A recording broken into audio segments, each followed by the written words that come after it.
Ho, ho, ho. And welcome back to another episode of Financially Forever After, a love and money podcast. We are your merry hosts, Lindsay and Brett, the money maker, Shunkler. Oh my gosh, is that going to be your new tagline?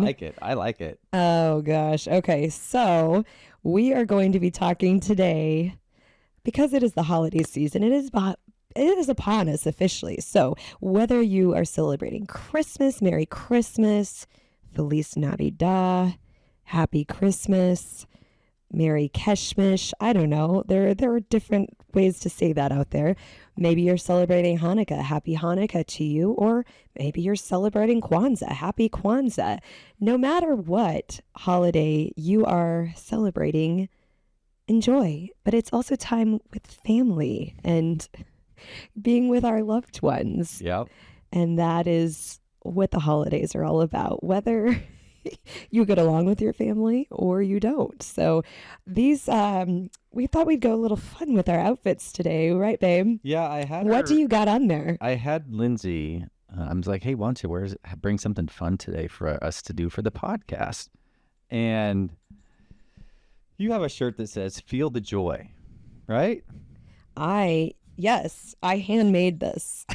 If you cannot see it right now. I'll help handle For those that later. of you that cannot see it on our Spotify and Apple, what are they? They're little gloves. Little gloves, strategically placed. right on the bees. Right on the bees, right there. So Feel the joy. So are you feeling the joy? I hope I will feel the joy at some point in time this Christmas season. And I had to die laughing because what do you have Well, on? I said, make sure you bring me, some type of Christmas shirt to wear. And then she's like, oh, I got one. And she brought it. And I'm like, that is yours. That is yours. I mean, last episode you talked about wanting to wear my pants. No. I didn't want to wear your pants. I feel like you did. I accidentally put your pants on in the middle of the night when it was dark in the room. You should move that microphone this for those that you can see this at home. Oh, okay. And what's going on with that shirt there? You look like The Rock trying to bust out of that t-shirt. It looks like one reindeer humping another one. I mean, feel the joy. Reindeer's getting it on. This is an unfiltered podcast today. So I'm wearing her shirt. Like, if you want to see someone look jacked, all you got to do, guys. So good in that. You just got to wear a shirt that's like 4 sizes too short for yours, too small for you. I dare you to walk around in that in public. I would die. Oh, I would. You know I would. I think you would too. You would totally humiliate your children. But I would do that on purpose. I know. I'm like, all right, time to go. I think you should go pick up the Our girls middle from child school would today. freak. Oh, she would have it. She would be like, do not look at me. Do not talk to me. Do not address me in any way. Oh my gosh. That though, I feel like you must wear that for Christmas even. I feel like time with the family. That shirt that's the gift that keeps on giving right there. There you go. So leading into today's topic, we are, the holidays are upon us again, however you celebrate, and it's a time to be with family. So sometimes that can be a little stressful, spending times with the family, whether you get along or not. Sometimes it can be a stressful time of year, all the togetherness. Maybe you have to travel to spend time with family. Maybe you're flying or driving, however it may be.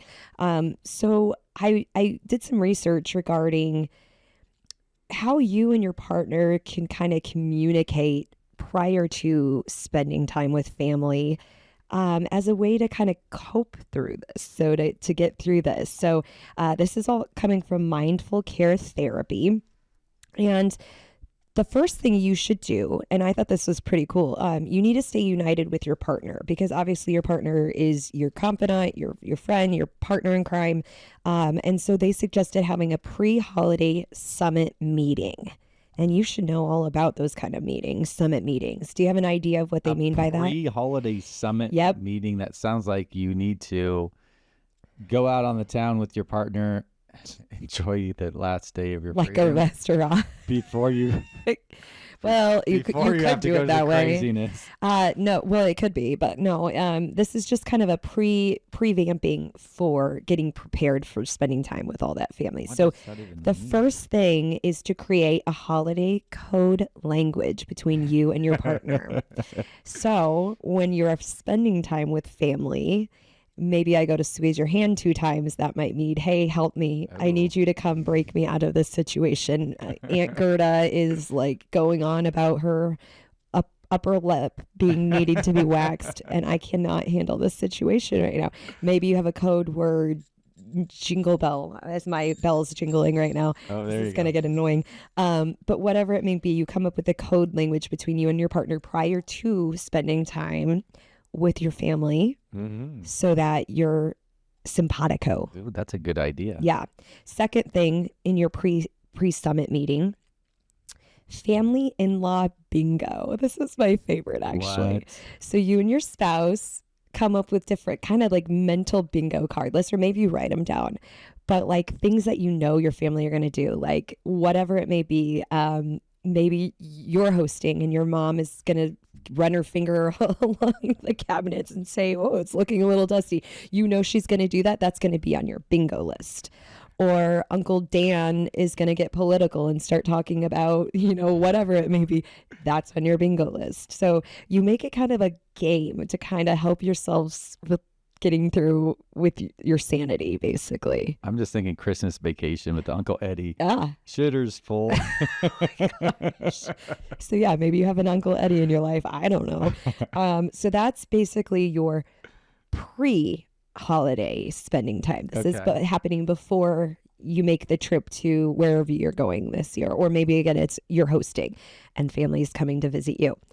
The second thing you do is stay connected during the frenzy. So you and your partner, you guys have to be a united front and understand that, hey, my spouse isn't maybe or partner isn't going to cope with this very well. I know this ahead of time, so I'm going to be there to bail you out. That's kind of where that creating a code language comes into effect. But one that was brought up that I thought was pretty interested is you play the gratitude game. So, for instance, I come up with 2 to 3 things during the time that we're with family where you're doing something that I appreciate. It's like, oh, Brett saved me from this situation. Oh, Brett re-steered that conversation to this way. You come up with some ways that like your partner is helping you, and again, it kind of helps with that united front of, okay, he understood the assignment, that pre-summit meeting, he gets Oh, it. there you go. Or same for you. You would come up with a couple things that you appreciated what I did. Second one is micro dates. So this is more so, well, maybe even if it's a full day of family, but micro dates, if you're maybe spending a long time with your family, a weekend at their house or a week with them, micro dates are just little brief time away with your partner. So let's say you decide, oh, we need to go out and take a walk. Maybe it snowed. We're going to go build a snowman. Whatever it may be, it's just a way for you and your partner can reconnect. Maybe you can't get away that long. Maybe you take a little time to snog in the pantry. I don't know. Do you know what snog means? I would mean like make out. Yeah, that's right. A little mistletoe action in the pantry. So again, whatever it may be, just trying to stay connected during that frenzy. The third thing is to set boundaries. So the boundaries are kind of your blueprint between you and your partner. Like, this is a hard pass. Like, we are not going to allow this to happen. So, and if you do that beforehand and you communicate your needs and your limits, and that so each partner knows, it kind of helps to ease the situation during the holidays, those stressful times. I liked this one because I think you especially can use this. Implementing office hours. So again, this more applies to if you're going to be spending a lot, probably more than one day with family, but saying, hey, I have a lot of work to get done.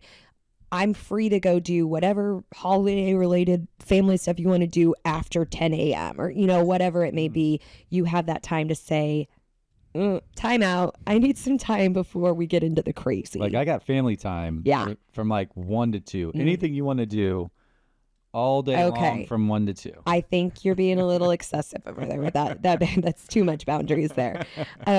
Also, a mindfulness mistletoe. This was interesting too.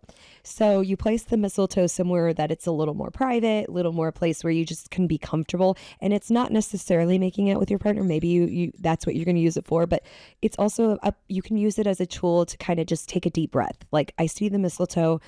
I'm going to regroup. I'm going to calm down, whatever it may be. But you have your little bit of time to kind of get your mind right before going back into the trenches. And then lastly, managing stress. So they suggested productive fidgeting.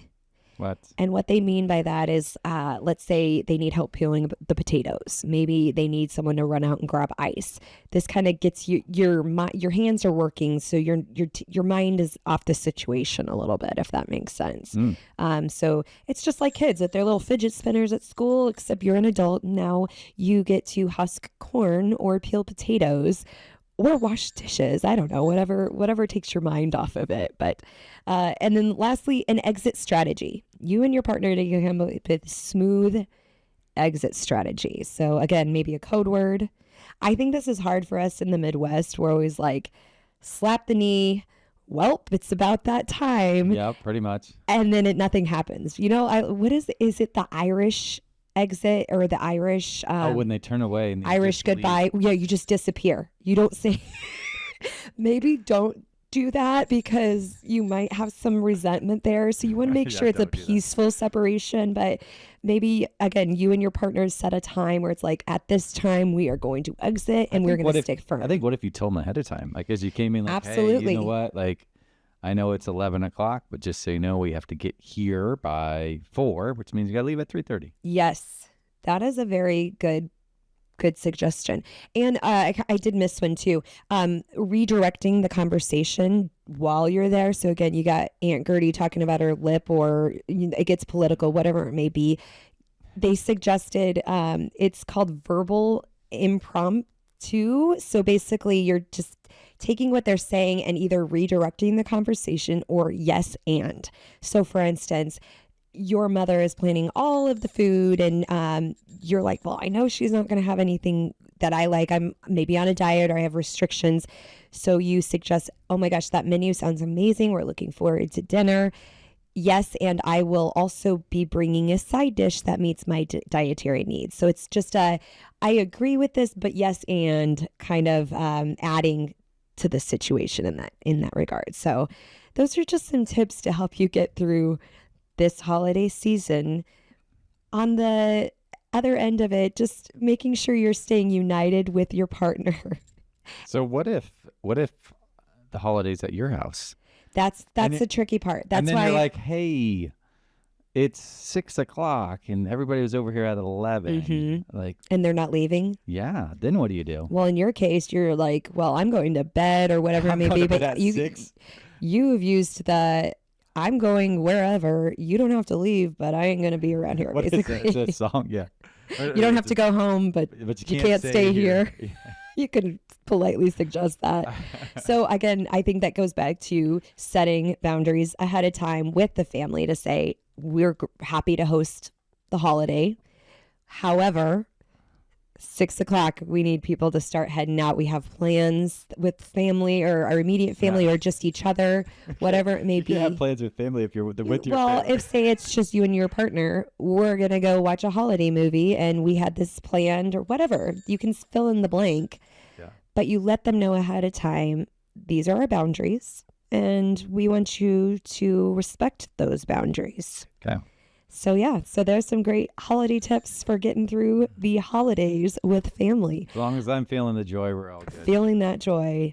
What do you got for us financially speaking today? Okay, well, end of the year, headed into the new year. We want to say, all right, what is your new year? I'm sorry, I'm just watching you through the camera with that t-shirt and I keep just dying. If you're listening on like Spotify or Apple or whatnot, you might want to check the You're YouTube channel visually just today. Like, missing out on something amazing. I feel like my brain's being restricted on some of the comments, I should say, because I'm so tight in this shirt. Now you know how women feel. I feel violated right now a little bit. Mhm. I kind of want to go feel the joy over there on your There you go. That's what happens when you get a shirt that's 4 sizes too small and look jacked. I thought that was a little small. Yeah, well, it's because it's yours. So anyway, hey, headed to the new year here, and we're like, what do people want for New Year's resolutions? So we have financial resolutions, but then we have some other resolutions that aren't so financial. So I have a list of some of the ones that are not financially related. What would you guess on the non-financially related New Year's resolution list? Oh, that's easy. Losing weight, Yep. make more money, or maybe a job change, Yep. take a trip. No. Nope, not on there. Ooh. Start a family. No. I'm spending more time with family Okay. and friends, but Okay. not so much stuff. Let's see. Oh, like better your like start reading more or like educating yourself more. Learn a new skill or a Okay. hobby. Okay. I got nothing else. I You don't know. could quit a bad habit. Okay, that's a good Get one. more organized. Quit Oh, that's smoking. always- Obviously, a bad habit as well. Yes. Changing careers. Yeah. So Okay. those are the main ones for what most people want as they head into the new year. Okay. So now you have financially speaking ones. Yeah. So according to Pew Research Center, 61% of people make resolutions about money or finances. However, studies show that 88% of people who set New Year's resolutions, this isn't just finances, this is other ones, fail within the first 2 weeks. So 2 weeks is the time frame for most people failing. So you got to set a game plan on how can I give myself the best chance to succeed. So when you do that from a financial perspective, we guess, all right, well, what are some habits that you could set for the new year? And you got to stick to the habits. It's about consistency. So one, you could revisit the household budget. Oh no, the budget. The vaulted budget. It's like Voldemort saying Voldemort. I hate that word budget, but it's so important. Voldemort would never say budget. No, I'm saying He was a floating head I understand. in the first I'm one. saying the word budget is like the equivalent to Voldemort. Voldemort to is me. a Harry Potter reference. For Correct. those It's just a non-Harry Potter bad fans. word, but it's so important. No one likes a budget, but it's important to have Yes. one. Okay. You could check your emergency fund, and everybody's got a different emergency fund. And that's kind of where you are in life. You might say, hey, guess what? We just had a child. We're in our 20s. We need to build up $5,000 or $10,000. Like that's the goal, to have an emergency budget. And then as you get older and older, you say, hey, now I have 2 kids. Now I have 3 kids. And now we're, in our late 30s or early 40s. That budget needs to be higher. Why? Because shoot. Spend more on your kids. Yeah, Kids are expensive. When the kids, like you say, all right, transmission could go out. Yeah. We had that happen. It was a lot. Yeah. Thousands and thousands of dollars. Just unexplained. So, okay. So you mentioned how much for us? Just one kid?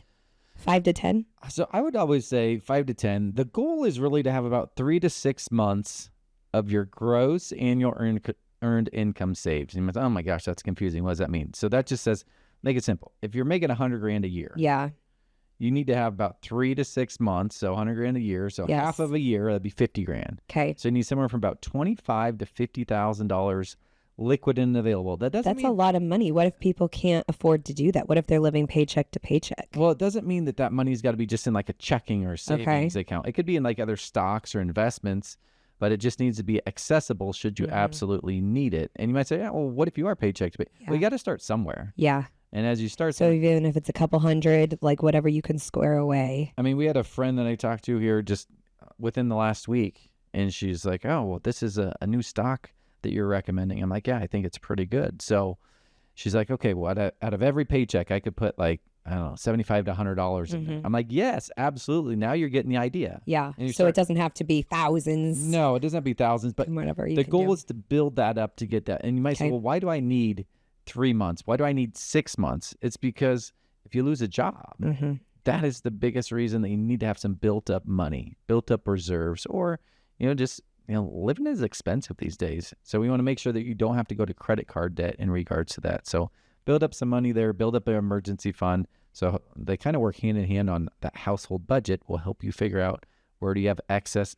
Like, for instance, we have a whole bunch of different streaming services, right? You could have Netflix and you can have Hulu. And Oh, you yeah. can have like So many. all the other stuff. And we don't watch all of them. True. So you're like, all right, well, which ones did we watch for just like a show or two Right. in the past? What's that app that it literally tells you what you have?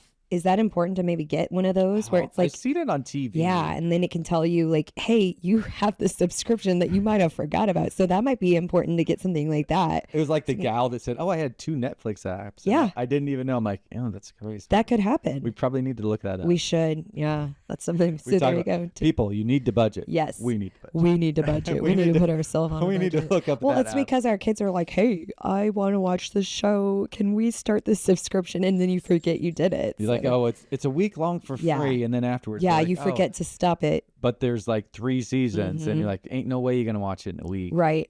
So Yeah. that's you. You're the gullible one letting them do that. Oh, whatever. You weren't disappointed in starting Ted Lasso and starting our amazing. Apple subscription. Oh, we still have that, don't we? No, we just restarted it. All right. So yes, go on. You need to do this. You should have like a quarterly like meeting with your spouse. That's probably a good idea. It's like, hey, state of the household meeting, and like, all right, a summit meeting, like I was talking. we're going to cover finances, and we're going to cover trips. That's actually not a bad we're going to idea. cover like how much, how many trips we want to go on. How Maybe much you we're do gonna- that as your New Year's like summit meeting where you go over all that stuff. Like, hey, what's our goals for the year as a couple, financially speaking, trips, all of that. We should do it. See, I love to get stuff done on an airplane. If we ever have an airplane or a car travel or something of that, Yeah. like you just do it if you got a car travel sometimes. Like tell the other spouse, like, hey, grab out a notebook. We're going to talk about this. And then you could actually do a checklist just as you're doing your normal day-to-day stuff and check it off. So you're kind of state of the union quarterly household meeting. You could probably get a whole bunch done. Might not be a bad idea. All right. Sweet. Some great tips. Yeah, let's do it. So, we have asked for questions and comments to be written in to us, and we would like to address them on the show. So, we did have some a YouTube subscriber actually write in and ask a question. What was that question? The question is that I have a young child, and I say young child, under the age of 1, and we're looking for date night options. What would you recommend for date night options with a young child? So, Linz, what do you think? And that's a good question because, I mean, when you're first getting started, maybe you're older in life and you're just getting started with a child and maybe you're financially better off. We weren't in that case. We were in our mid-20s and we didn't have any money. That was a hard, rough time having a little baby at home and not much to work with. So whether you have the money or you don't, some good ideas for staying at home because babysitters are expensive. Or maybe you don't even trust people. Some people are just, especially with that first child, it can be very hard to trust people. Maybe you don't have family around that can watch them. So I would recommend, you and I used to do a lot of like board games or like card games at home where it's like we weren't necessarily going anywhere, but we were doing something out of the ordinary where it's like, okay, the baby's down. Let's do some games. Or I remember we had a Wii when he was first little, and we would play the Wii games where it's like we would box and like, so yeah, video games are always fun. We did do that. We did younger quite a younger bit. Years in our 20s. And we still have that. Yeah, just we don't ever do we it. do. I see you laughing over there, and I know where your train of thought's going. So where were you going with that, B? Well, I mean, you talk board games, and we've said on the show here before we had strip shoots and ladders, or we play like a game called golf with cards, and you're like, oh, you lost that round. Hat, shirt, A little striptease pants, golf. yeah, got a striptease golf. Yep. So whatever. However We you try to do. keep it interesting. Keep the romance alive Keep when the you have rom- yeah, kids at home. Yeah, I mean, one time you would tell the peanut butter and bread Oh no, story. go ahead. That one's a Okay. proud parenting moment, but it worked. So we only had one child, our son at this time. He had to be under 1. Oh no, he was old enough to be eating peanut butter. I think he was Oh. like a year and a half. Okay, you're probably right. 1 to 2. And so he loved watching, I don't know, whatever the kid Disney shows or Just some- Nickelodeon shows Yeah. or whatnot on there. So it's like, okay, well, like we want to have some mom and dad time.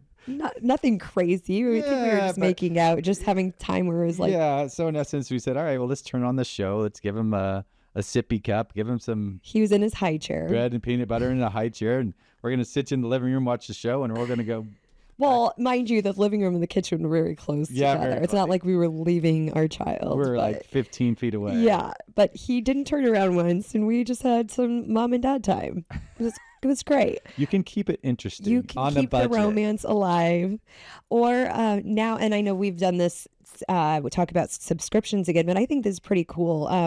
Date night in a box. Yes. Or there's some subscriptions out there where they send you date nights. And then I just got you a scratch off card thing for your birthday, and there's options for staying in, there's options for going out, and it gives you a list of like under $25, under $50, or whatever it may be, but you scratch it off the day of and you go do those things. And it tells you a time frame too, like how long Yeah. it's going to take to Yeah, complete the and I date. think those are fun because it's especially date night in the box. We did those a lot when our kids were younger because we couldn't go out. We didn't want to pay for a babysitter. We had 3 young kids at home.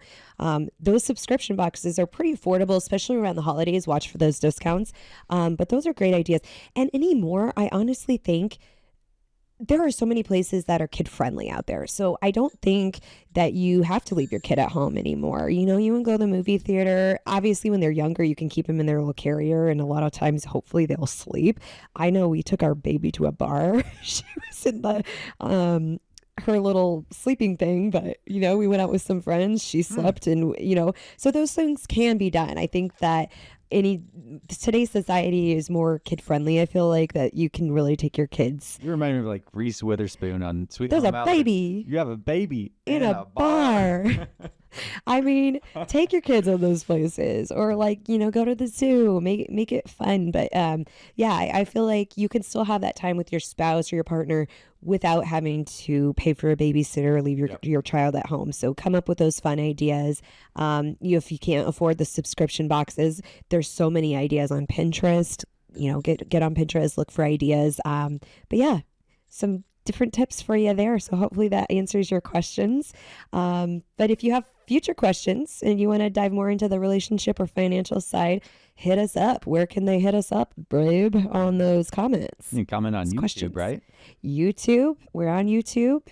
Our website, which is Financially 4, the number 4. I just like when you do that. That's why I always ask I'm going you. to show the muscles on this, Oh side yeah, of this shirt. show me here those today guns, babe. with once again, the wife's shirt. Can you make those pecs pop? I'm like the Rock. The Rock. Oh, you got to see this. If you're not watching on YouTube, Oh my hop gosh. on YouTube for this episode. This is a real treat. Yeah, I don't think I'll be wearing your shirt on any other episodes. Darn it. Yeah, that we know of. That we- Stay tuned.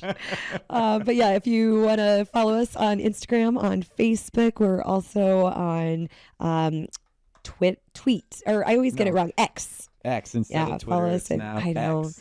Yes, they keep changing these things on me. So hit us up with your questions, your comments. We love to hear from you. And we will look for you and future episodes to come on Financially Forever After a Love and Money podcast. We'll see you soon.